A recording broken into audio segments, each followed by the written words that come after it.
آپ کے بارے میں کہا جاتا ہے کہ ٹی ایل پی کے پیچھے کچھ غیر جمہوری قوتیں ہیں، تو وہ ان کو جب اشارہ کرتی ہیں یا احتجاج کرتے ہیں، جب وہ روکتے ہیں تو رک جاتی ہیں، اور سیاست میں بھی وہی لے کے آ رہے ہیں، آگے لانے کی کوشش کر رہے ہیں. اس میں کتنی صداقت ہے؟ دیکھیں، الزامات تو ہر جماعت کے اوپر، ہر شخصیت کے اوپر لگتے رہتے ہیں. اس کا کردار اور اس کا عمل بتاتا ہے کہ کیا وہ کرتے ہیں اور کیا ہوتا ہے اور کب ہوتا ہے. ہم نے جب بھی احتجاج کیا وہ مسئلہ ناموس رسالت کے لیے خالصتاً للہ فی اللہ کیا. اور میرے والد صاحب تو بہت بڑی بات کہہ کے گئے ہیں کہ اگر آپ کو کہیں میرے دنیا سے جانے کے بعد بھی یہ کہیں ثابت ہو جائے کہ ہم نے کسی کے اشارے پر، کسی کے کنائے پر، کسی سے لے کر، کسی کے دے کر کوئی بات کی ہو، تو آپ میری قبر پر بھی آگے مجھ سے بدلہ لے سکتے ہیں کہ آپ نے ہم سے غلط بیانی کی. تو ہمارا اس معاملے میں بڑا کلیئر ہے. ناموس رسالت کے اوپر نہ ہم کسی کا اشارہ مانتے ہیں، نہ کنایہ مانتے ہیں، اور نہ کسی کی بات سنتے ہیں. اور دوسرے معاملات وہ آپ کے سامنے ہیں کہ ہم الحمدللہ سرخرو ہیں، نہ ہم نے کسی کے اشاروں پر کبھی بیٹھے ہیں، نہ کبھی اٹھے ہیں. بتائیے گا کہ آپ آئندہ انتخابات میں دوسرے لیڈرز کی طرح کیا کئی نشستوں سے انتخاب لڑیں گے، اور اگر لڑیں گے تو کہاں سے لڑیں گے؟ جی، یہ ابھی فیصلہ ہونا باقی ہے کہ کہاں سے انتخابات لڑوں گا اور لڑوں گا یا نہیں. تو یہ جیسے ہی فیصلہ ہوگا انشاءاللہ آپ کو پتہ لگ جائے گا. تو یہ بتائیے گا کہ اب عام انتخابات میں کتنے حلقوں سے امیدوار آپ کے ریڈی ہیں؟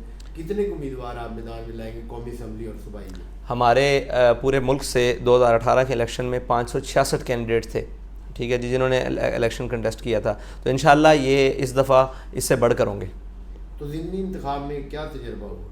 ضمنی انتخاب میں بہت کچھ سیکھنے کو بھی ملا، اور یہ سیکھنے کو خاص طور پر ملا کہ دھاندلی کے ہزار طریقے ہیں جن طریقوں سے ابھی تک ہمیں ان کا مطلب پتہ نہیں چل سکا کہ یہ اس طریقے سے بھی دھاندلی کرتے ہیں. بہرحال ہمارے لوگوں نے بڑی جاں فشانی کے ساتھ اور بڑی محنت کے ساتھ دھاندلی کرنے والے لوگوں کو پکڑا بھی، اور ذمہ داران کو اور نمائندگان کو، الیکشن کمیشن کے ان لوگوں کو بھی پکڑا.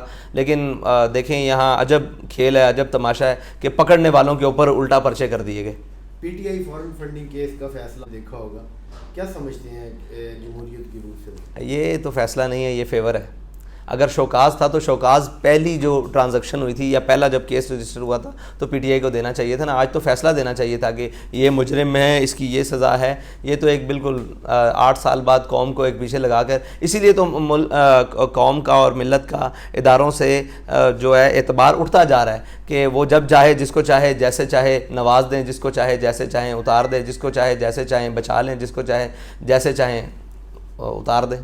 پنجاب میں حکومت کی بار بار تبدیلی کو کیسے دیکھتے ہیں؟ دیکھیں، یہ تو ایک سیاسی بحران ہے، اور ایک وہ چیز ہے جس سے کسی کا نقصان ہوتا ہو نہ ہو، ہمارے پاکستان اور ہمارے صوبے کا نقصان ہو رہا ہے. اور دیکھیں، اقتدار لوٹنے والے تو کل پرسوں مزے لے رہے تھے، کسی نے کل مزے لیے اور کوئی آج مزے لے رہا ہے. تو یہ سارے اقتدار کے مزے ہیں. عوام کا کوئی سوچتا نہیں ہے، نہ ملک کا کوئی سوچتا ہے، نہ ملت کا کوئی سوچتا ہے کہ دیکھنے والے کیا تماشا دیکھ رہے ہیں کہ بھئی اتنے بڑے صوبے کا ایک وزیر اعلیٰ وہ بغیر وزیر اعلیٰ کا چل رہا ہے. جب وزیر اعلیٰ آیا تو پھر اسے کورٹوں نے اتار دیا ہے، جب کورٹوں نے اتار دیا تو دوسرے کو لاگے چڑھا دیا. مطلب ایک تماشا بنا دیا ہے، جو ایک سسٹم تھا اس کو چلنے نہیں دیا جا رہا. تو یہ تو بالکل غلط ہے، بالکل غلط ہے. جو ہے اس کا، اگر آپ کو اتنا شوق ہے تو کوئی لسٹیں جاری کر دیں تاکہ ہمیں پتہ لگ جائے کہ کل اس نے وزیر اعلیٰ ہونا ہے، اس نے اسپیکر ہونا ہے، اس نے ڈپٹی اسپیکر ہونا ہے.